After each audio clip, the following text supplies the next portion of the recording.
The soundness of a structure relies on the foundation laid. We are honored to have with us one of the pioneers in the field of Indian Space Program and former director of Space Application Center, Dr. George Joseph. So started his research career in 1962 at Tata Institute of Fundamental Research in Bombay, where he was involved in the study of cosmic rays. A novel detector system designed by him was flown on the first Indian satellite Aryabhatta to detect solar neutrons. In 1973, Sir was invited to join the Space Application Center, ISRO Ahmedabad, and initiated the development of remote sensing technology, particularly electro-optical sensors of various types. He has been the guiding force in the design and development of all the Earth observation cameras on board Indian remote sensing satellites and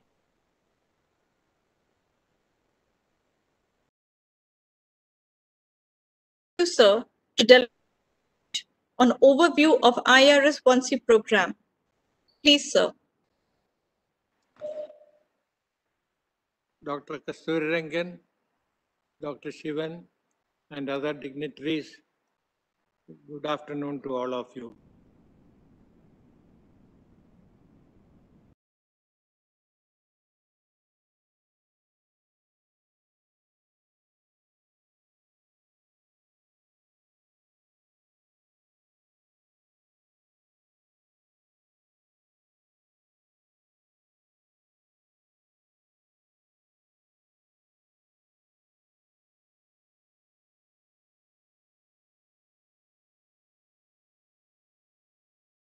Stable platform, the kitchen platform was used to develop optical head. Well, this kitchen is the ancestral home of the state-of-the-art electro-optical sensor laboratory, now SAC, producing world-class electro-optical sensors which image the Earth, the Moon, the Mars, and many more celestial bodies in the future. I just, before coming here, I had the privilege of visiting the laboratory, the new sensor laboratory at SAC. I'm amazed by the tremendous improvement, advancement in the technology made by the team, and my compliments to them. It is worth recollecting the Earth observation sensor development activity at SAC. The first effort was to develop a multispectral scanner for aircraft which used conventional optomechanical scanning technology. The aircraft MSS was extensively used to understand the potential of multispectral data for various applications. SAC payload team was forward-looking at the advanced technology for Earth observation camera system and initiated in 1975 a program for developing an aerial camera using CCDs based on the push broom technology and successfully flight tested in 1980. It is interesting to trace the global scenario of developing push broom technology based CCD cameras for Earth observation. The first airborne camera was flown in 1978 by DLR, German Aerospace Agency. In those days, when the internet was not as widespread as now, the percolation of information was very slow. Nevertheless, we was concurrent with the rest of the world to master the new technology. During the period when ISRO decided to go for an operation for space-based Earth observation was optomechanical scanners. The office order of then Chairman ISRO setting up IRS program envisaged a payload system consisting of multispectral scanner or MSS and the CCD-based imagery camera, which we call LIS, for the linear imaging self-scanning sensors. Based on a detailed study, I propose the advantages of going in for an all-LIS system for the first IRS mission instead of a combination of LIS and MSS, which was accepted by a committee set up by Director ISAC. Though my proposal to have an all CCD configuration for the first operational Earth observation satellite was accepted by the committee, it is the foresight of the higher management, especially Professor U.R. Rao and Dr. Kasturi Rangan, to finally agree upon the selection of all CCD-based push broom technology. They should be complemented to see through the potential growth of CCD for high-resolution imaging, though the technology itself was in the infant stage.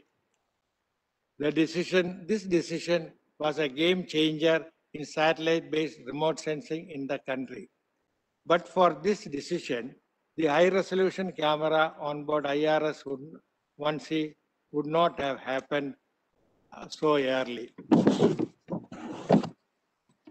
Now let me give the story of IRS-1C, how the parameters were selected, and we have had a unique satellite at that time. The configuration of IRS-1C was decided during a review meeting conducted by then Chairman ISRO, Professor U.R. Rao. After hearing the rationale for having an additional middle IR channel for the multispectral list camera, he asked, what about the panchromatic band? Someone commented, we should have a 10-meter spatial resolution camera as in spot. His immediate response was, do not try to follow, we should lead.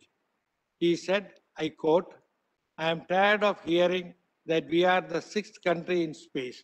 In the case of remote sensing, I want us to be the first country and let us try for achieving 5 to 6 meter resolution in the next IRs. Unquote.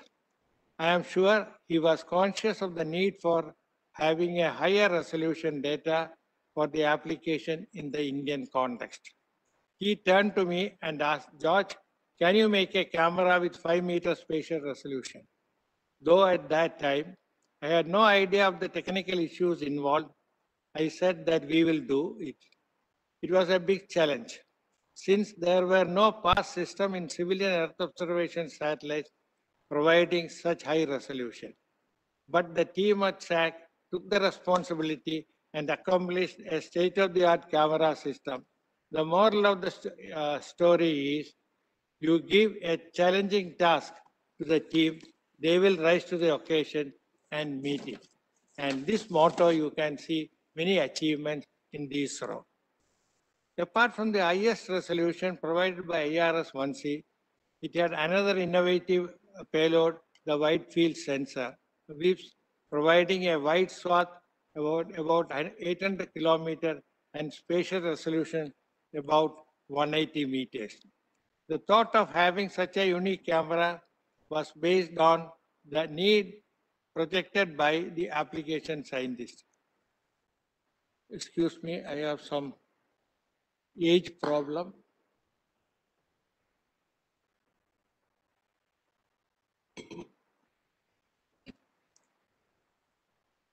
The study of the application scientists at SAC to estimate crop production before harvesting has shown that the time of the data acquisition during the crop growth progression is one of the important parameters which control classification accuracy. This requires a sensor which can make frequent repeat observation of the same area. The novel sensor WIPS was conceived to meet this application requirement, which with multiple overlap could get repeat coverage of a target of interest of 5 days. The point I want to make is we make sensors which meet the application needs. I will elaborate that a little later. Let me take this opportunity to point out that the specification of all the sensors were evolved to meet the requirements of the application scientists who were directly working with the end users to demonstrate utility of using IRS data to tackle specific problem. The sensor development team in turn interacted with the application scientists at SAC and evolved the parameters for the sensors. The follow-on to WIPS, the Advanced Wide Field Sensor, or we call AWIPS, with about 5 meter spatial resolution, ResourceSat 1, launched in 2003, was well received by the national and international remote sensing community. There are a number of publications you can see by the international scientific community. Even now, airwaves with visible near and mid-infrared bands is unique compared to other current operating systems. Let me now just elaborate the core principle on which we have been developing our payloads. While we can be proud of having a series of Earth observation systems, what is important is how the data is used to meet the end user requirement. ISRO from the beginning was very conscious of having a close dialogue with the end users. Professor Yashpal, the first director of SAC, conceived to have all components of remote sensing under one roof so that close interaction takes place between experts of different disciplines. He also realized that while ISRO is developing the remote sensing technology, there should be an organized way various end users can be brought into the loop. He created a nucleus for this activity named user cell. This is very unique anywhere in the world. The mandate for the user cell was to appraise various departments on how remote sensing input can help them to tackle problems in a timely and expeditious way using specific examples. Thus, the user cell acts as a link between the technologist and the end users. Later, ISRO established the PCNNRMS. The various working groups under it facilitated the involvement of all stakeholders to ensure that remote sensing benefits percolate to the end users and also as partners setting up requirements for future space systems. ISRO also carried out remote sensing application jointly with end users to demonstrate the potential of remote sensing for their discipline.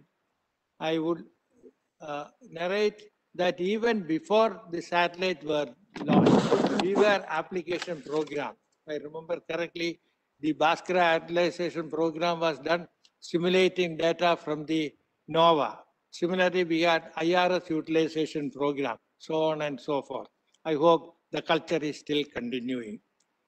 I would like to mention from my very limited understanding what our future system for IRS or future activity of IRS remote sensing in general. We should be conscious that over the years, there are two major shifts in remote sensing activity. This is the way in which I look. Maybe I am an old timer, may not be right. It is time we now realize that compared to 70s and 80s, the present day user community is well aware of the potential of remote sensing information for their specific application. They are no more interested in just data, but looking for how the remote sensing information can meet their application needs. That is, they are looking for how remote sensing can be used to provide solution to their problem, which requires integration from other data. Remote sensing alone does not provide any solution. To meet such demands require development of analytical tools and models to address specific problems. The success of, according to me, the success of a remote sensing program will depend on how the application scientists become solution providers. I understand that more than 50% of revenue from remote sensing activity is from the use of remote sensing data rather than generating it. This is an area where private entrepreneurs can play a substantial role which they could have played even before the new space policy.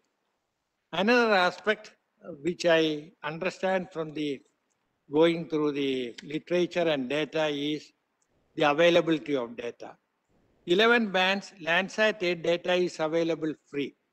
Landsat 8 real-time process data with estimated radiometric and geometric calibration is available in less than 12 hours. In addition, archived georeference data, what they call ARD or analysis ready data, is also available free, allowing analysis with a minimum of additional user effort. I think this This data is, the next is the ESA data. ESA remote sensing satellite Sentinel provides globally 13 band with a 10-meter resolution free. We need to critically assess what should be the capability of our next generation IRS satellite. We have to be innovative to beat these things and come out with the new ideas.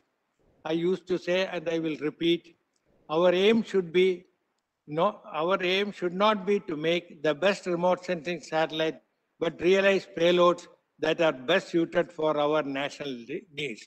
In doing so, we may make the best satellite also. This requires the full participation of all stakeholders, right from the concept to validation. The various working groups working under the IRS, under the PCS and RMS, were one such avenue to understand user requirement in earlier times. I hope such activities or such work is currently also going on. My best wishes to remote sensing community to continue to contribute to remote sensing technology and application to meet the national needs. Thank you.